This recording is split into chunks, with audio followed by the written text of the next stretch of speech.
Desde hace ya algunos años, en la práctica deportiva y especialmente en el mundo de la alta competición, los deseos de superación atlética empujados a menudo por las contraprestaciones sociales derivadas del éxito, así como los beneficios económicos, conducen al deportista a la utilización de los avances más recientes en su preparación y entrenamiento o ayudas ergogénicas, recurriendo también en numerosas ocasiones al uso de sustancias o métodos prohibidos, incurriendo así en el muy famoso dopaje.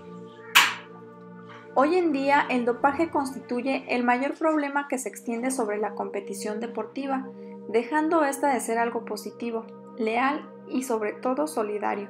La necesidad de su prevención, control y erradicación existe en una correcta educación de los valores éticos del deporte y una completa información de los posibles riesgos que pueden tener sobre la salud del deportista, con efectos secundarios a corto, medio o largo plazo, que son bien conocidos en algunos casos, pero en otros no tanto y pueden llevar a poner en peligro la vida del deportista. Pero muchas veces al deportista creo que esto no le importa mucho. Lo que le importa muchas veces es obtener el éxito, obtener la medalla a costa de lo que sea. Bueno, a continuación vamos a ver de qué se trata la utilización de las hormonas como agentes ergogénicos en el deporte. Iniciaré dando una pequeña explicación de lo que es la hormona, o en este caso, las hormonas. Bueno, son sustancias químicas localizadas en las glándulas endocrinas. Básicamente funcionan como mensajeros químicos que transportan información de una célula a otra. Por lo general, son liberadas directamente dentro del torrente sanguíneo. Algunas características son las siguientes. Intervienen en el corazón. Se liberan al espacio extracelular. Se difunden a los vasos sanguíneos y viajan a través de la sangre. Afectan tejidos que pueden encontrarse lejos del punto de origen de la hormona. Su efecto es directamente proporcional a su concentración. Independientemente de su concentración, requieren de adecuada funcionalidad del receptor para ejercer su efecto. Y por último, regulan el funcionamiento del cuerpo. Esteroides anabolizantes. El término de esteroides anabolizantes hace referencia a un conjunto de compuestos relacionados con la testosterona, tanto desde un punto de vista estructural como de su actividad biológica, aunque por su función asociada deberían denominarse esteroides anabólico-androgénicos. En el deporte comenzaron a utilizarse hacia los años 50, siendo pioneros un equipo soviético de halterofilia, para posteriormente extenderse su utilización fraudulenta a deportes de fuerza o resistencia, con el fin de incrementar la masa muscular, la fuerza y la potencia. Incluso en ocasiones, con su consumo se pretende incrementar la agresividad en competición, fenómeno percibido por algunos atletas como algo positivo. Este y otros efectos psicológicos se incrementan si coexiste una historia psiquiátrica, el abuso de alcohol u otras drogas. Se incluyeron en la lista de sustancias prohibidas por el COI en los Juegos de Verano de Montreal de 1976. Desde entonces, han sucedido numerosos escándalos deportivos por su utilización, como por ejemplo, en los Juegos Olímpicos de Seúl en 1988, hace 29 años aproximadamente. La descalificación de Ben Johnson, el primer escándalo deportivo por consumo de estanosol, tras lograr el récord de los 100 metros lisos. También hace algunos años, ustedes, muchachos que son deportistas, yo creo que se dieron cuenta o saben también que se vio arruinado el prestigio de figuras consagradas como Tim Montgomery, sancionado por el Tribunal de Arbitraje Deportivo y desposeído de su marca. Actualmente los esteroides están catalogados en la lista de los AMA como sustancias prohibidas tanto dentro como fuera de la competición. También está un caso de la estadounidense Marion Jones, ganadora de 3 medallas de oro y 2 de bronce en las pruebas de atletismo de Sydney 2000. Fue obligada a devolver sus medallas e igualmente sancionada tras confesar en 2007 haber consumido sustancias prohibidas en competición, Incluso fue condenada a 6 meses de prisión por dificultar una investigación, perjurio y blanqueo de dinero junto al que fuera su marido, King, Montgomery y otro atleta desposeído de sus récords por dopaje. Efectos fisiológicos. La testosterona es la principal hormona masculina segregada por el testículo. Su síntesis, que oscila entre 5 y 10 miligramos al día, se produce a partir del colesterol, bajo un mecanismo de retroalimentación negativo hipotálamo-hipofisario. En respuesta a las gonadotropinas, esta hormona también se produce, aunque en menor porcentaje, en la glándula suprarrenal y, en la mujer, también se sintetiza en dicha glándula y en el ovario, pero aquí en cantidades menores. Es responsable en el varón de la diferenciación sexual y del desarrollo de los caracteres sexuales secundarios masculinos, pero también actúa sobre el tejido muscular óseo y hematopoyético, ejerciendo un efecto anabolizante, incrementando la retención de nitrógeno, la masa magra corporal y el peso. Estas acciones parecen estar mediadas a través del mismo receptor androgénico, siendo el factor limitante para la acción de los esteroides anabolizantes el número de complejos hormona-receptor existente. La administración oral de testosterona no es eficaz por su vida media corta, pues se metaboliza rápidamente en el hígado, pero su aislamiento ha facilitado el desarrollo de numerosos esteroides sintéticos. El objetivo de las modificaciones químicas en la molécula de testosterona es producir análogos activos con una absorción mantenida o enlentecida y con un metabolismo hepático disminuido, habiéndose obtenido andrógenos activos por vía oral, por ejemplo, metiltestosterona, oxandrolona, estanozolol y oximetolona, entre otros, y por vía parenteral, esteres de testosterona como propionato, cipionato y enantato, esteres de nandrolona y metenolona. Estos últimos, dada su lenta liberación a la circulación, requieren una administración menos frecuente y presentan menor toxicidad hepática que los esteroides orales. Indicaciones médicas. Su utilidad terapéutica es muy variada, como hipogonadismo masculino, pubertad retrasada, estados de desnutrición en el síndrome de inmunodeficiencia adquirida, SIDA, catabolismo inducido por corticoides, anemia grave, angioedema hereditario, rehabilitación postoperatoria y tratamiento de fracturas. Estudios recientes también les atribuyen mejoras en lesiones musculares y capacidad de reducir la atrofia muscular propia de la inmovilización, incluso con dosis bajas. También parece reportar beneficios en las mujeres con fracturas de cadera, mejorando la densidad mineral ósea por inhibición de los osteoclastos. No se contempla ninguna otra indicación terapéutica, salvo para intentar aumentar de forma fraudulenta el rendimiento deportivo en los sujetos jóvenes y sanos, incrementando la masa muscular, la fuerza y la eritropoyesis. Algunos efectos secundarios. La información sobre los efectos adversos de los esteroides anabolizantes principalmente proceden de estudios observacionales y, aunque las manifestaciones menores son comunes, aproximadamente un 88-96%, rara vez son letales. Suelen estar relacionados con el tipo de esteroide, dosis utilizada, frecuencia, edad, etc.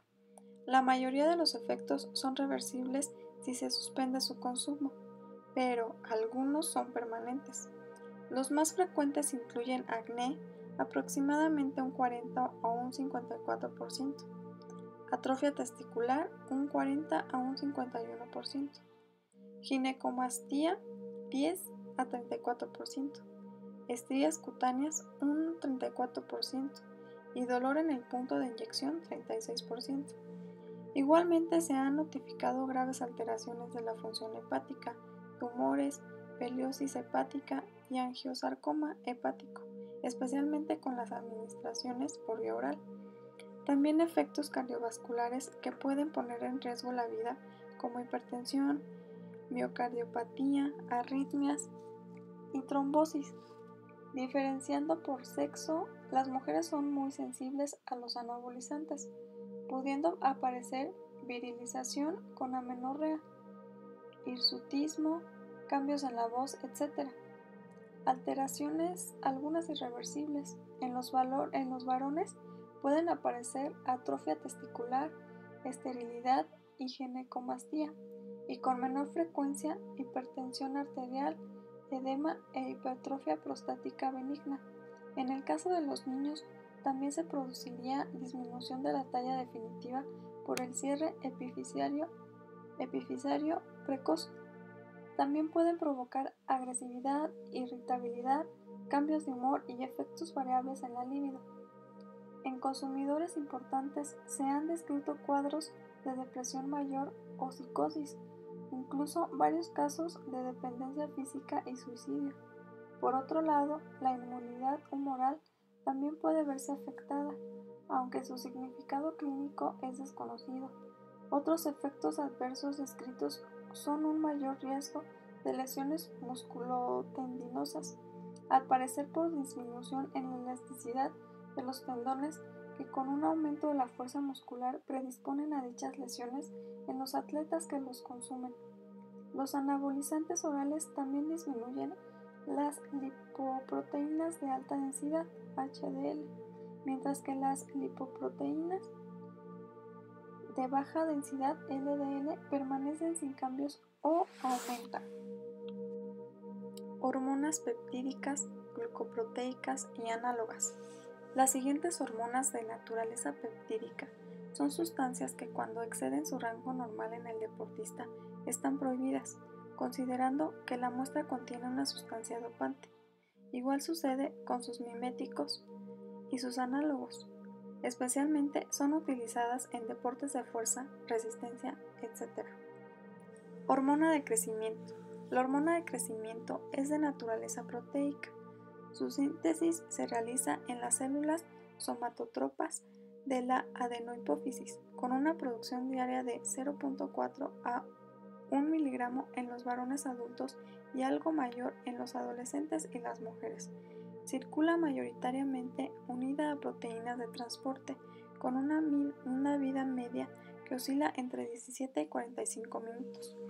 Es liberada a la circulación de forma pulsátil, fundamentalmente bajo control de dos péptidos hipotalámicos, hormona liberadora de GH o GHRH y somatostatina, aunque otros factores pueden influir en su liberación como el ejercicio, el estrés y la hipoglucemia, también la ingestión de aminoácidos que produce incrementos transitorios de GH y recientemente un nuevo péptido denominado grelina, producido fundamentalmente en el estómago, está considerado como un potente liberador de la hormona del crecimiento.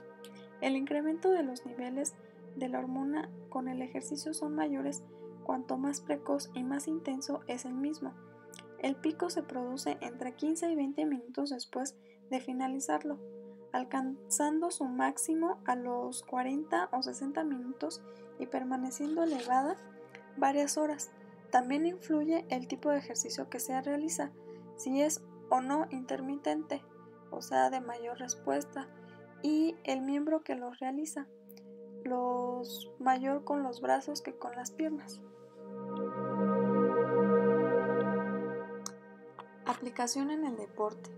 Es una sustancia dopante catalogada por la AMA como prohibida tanto dentro como fuera de la competición.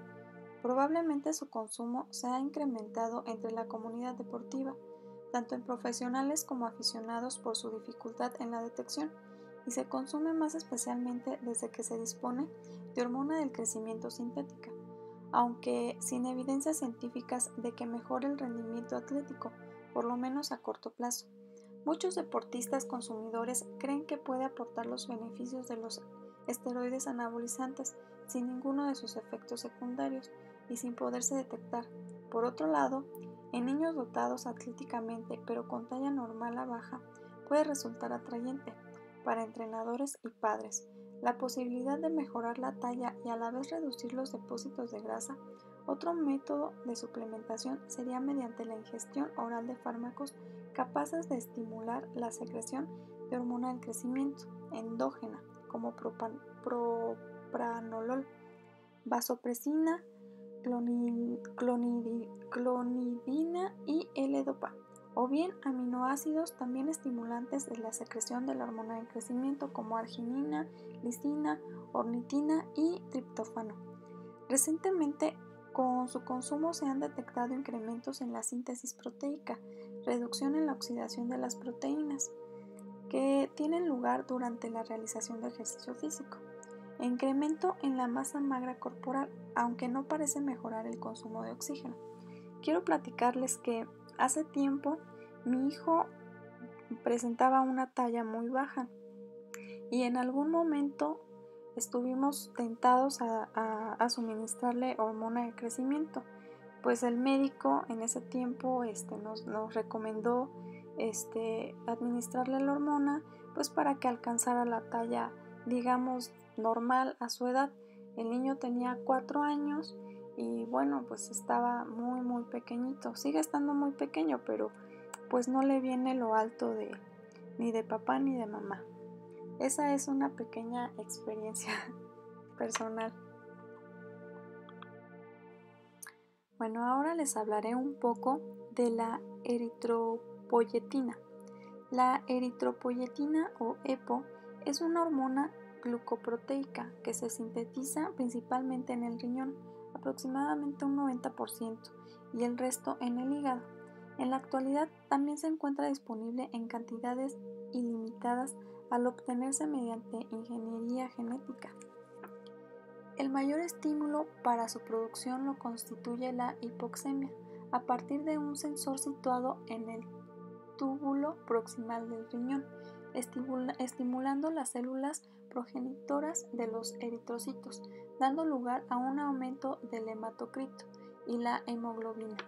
Estos cambios aumentan el aporte de oxígeno a los tejidos, pudiendo mejorarse la capacidad para realizar ejercicio aeróbico mantenido, que depende del aporte y la utilización del oxígeno a los músculos.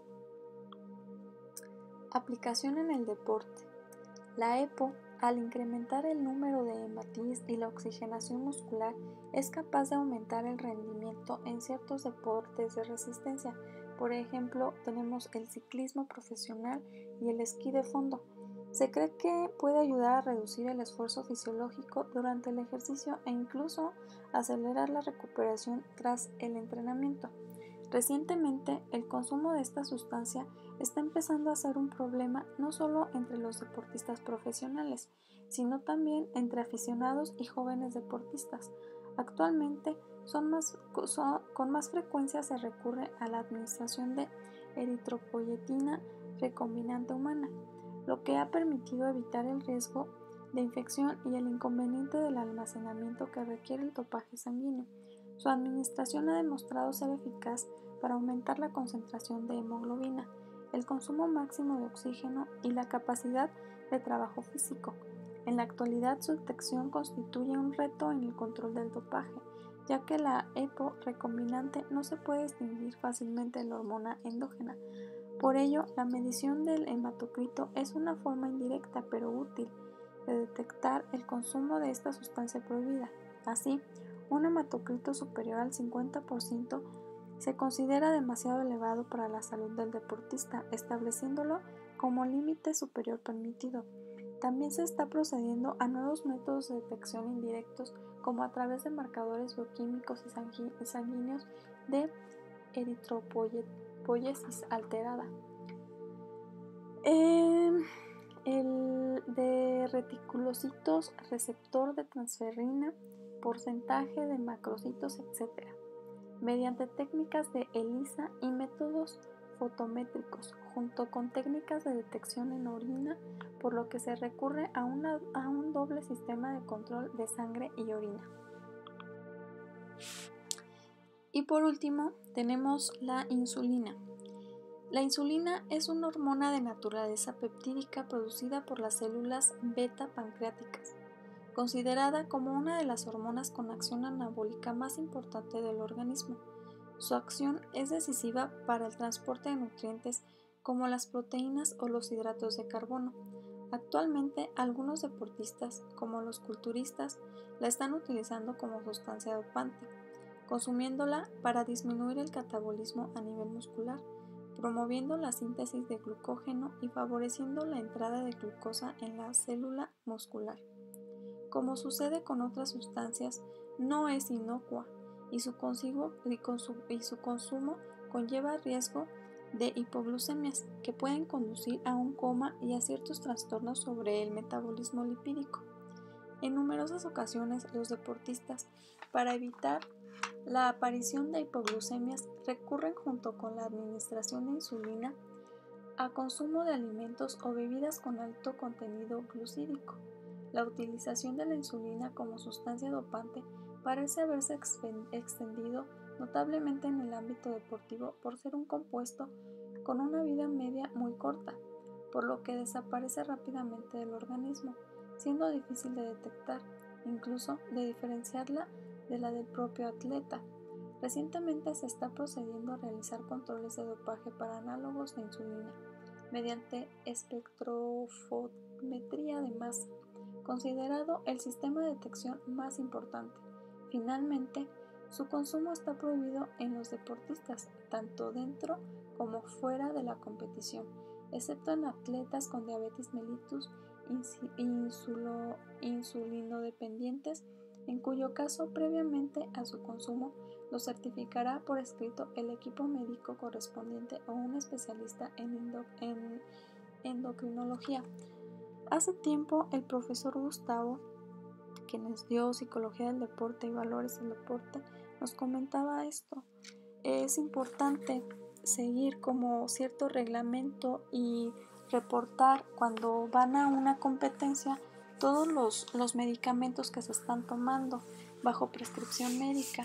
Tiene que ser un médico autorizado y se tienen que llevar ahí como varios procesos, varios lineamientos para poder demostrar que efectivamente se consume algún medicamento. Por ejemplo, en las personas con diabetes, pues la insulina o algún otro medicamento, para poder evitar ser sancionados y pues hacerlo de una manera limpia y demostrar con las recetas médicas que se tiene la necesidad de tomar estos medicamentos.